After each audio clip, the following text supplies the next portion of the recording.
చాలా డీటెయిల్గా మా నాయకుడు, సభానాయకుడు, రాష్ట్ర ముఖ్యమంత్రి గారు ఈ బిల్ యొక్క ప్రాముఖ్యత, చరిత్ర, వారికి ఉన్న అనుబంధము, రాబోయే కాలంలో ఏ రకంగా నిర్ణయాలు తీసుకోవాలి, ప్రధానంగా గౌరవ సభ్యులందరూ కూడా కొన్ని అంశాలను ఎవరెత్తిర్రు.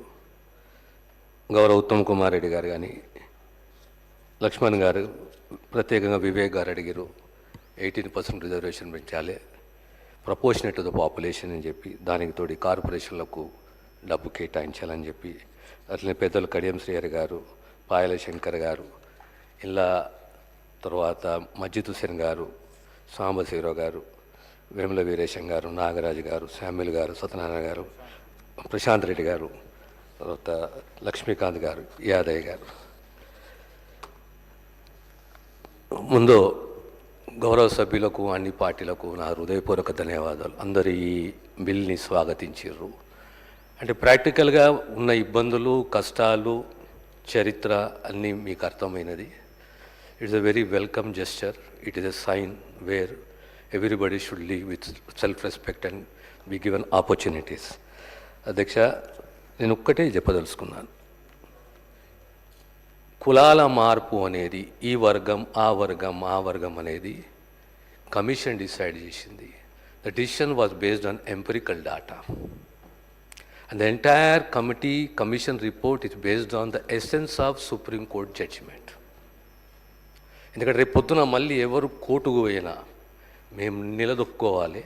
అందుగురించి ఏ ఒక్క జాగాల 100% ఒక్క పదమే కానీ ఒక పర్సంటేజ్ కానీ వేరియేషన్ లేకుండా 100% యాజ్ ఇట్ ఈస్గా రిపోర్ట్ని ఈ సభకు సబ్మిట్ చేయడం జరిగింది అధ్యక్ష. ఇంకొక అంశం ఏంటి అంటే, మనం ఒక్కటి అర్థం చేసుకోవాలి. 52 లక్షల పైచిలకు జనాభా ఉంటే 52 లక్షల మందిని మనం ఈ కమిషన్ డిస్టర్బ్ చేసిందో లేదా ఏలోనో బీలోనో సీలోనో అనేది కాదు. ఇక్కడ 50 లక్షల మంది 33 కులాలు యథావిధంగా ఆ గ్రూపులలో కొనసాగుతున్నాయి. రెండవది, కేవలం 1,78,000 పైచులకు 24 పాత కులాలు, కొత్తగా 2002లో వచ్చిన 2 కొత్త కులాలు, యాటల, ఒల్వన్, ఈ 2 కలిపితే 265 జనాభా.